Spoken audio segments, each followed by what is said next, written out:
From chapter 42, verse 30. Pardon? Chapter 42, verse 30. Yes, sir. Like always, you always refer to the Quran and build your question on Quranic verses. Huh? MashaAllah. Chapter? 42. 42. Verse 30. 30. ومن آیاته. Yes. Yes. So this is verse number 30 from chapter Ashura. أعوذ بالله من الشيطان الرجيم. ومن آياته خلق السماوات والأرض وما بث فيهما من دابة وهو على جمعهم إذا يشاء قدير. And among his signs is the creation of the heavens and the earth, and of whatever living creatures he has spread forth in both, and he has the power to gather them together whenever he pleases.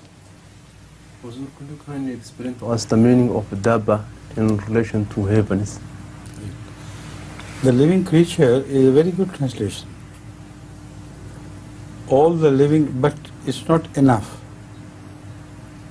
Living creatures is not exactly the translation of daabbah because it covers also the plants which do not move. Daabbah only applies to that form of life which has a locomotive system, which have not necessarily legs, but whatever parts of body they have, they can make them move from one place to another. That is the true meaning of daabbah.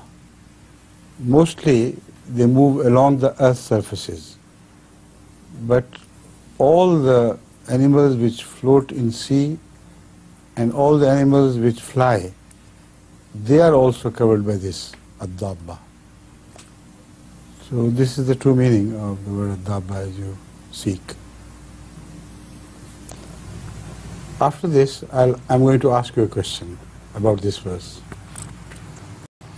Right. Tell me why this verse is included in Ashura, Surah, chapter Ashura. Why is it placed here? Why not elsewhere, anywhere? Tell me.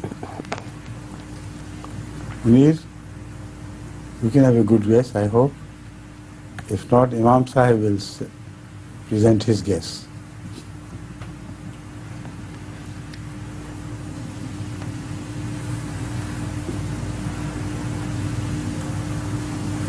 Please.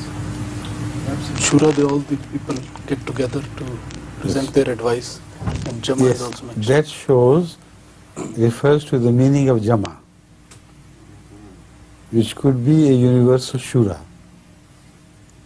in which daabbah, who are similar to humans in the sense that they are intellectual people. Otherwise, Jama, this is the shaur, Zul Aql, Zul Aql, yes. That could not have, should not have been used here. وَهُوَ عَلَى جَمْعِهِمْ إِذَا يَشَاءُ قَدِيرٌ.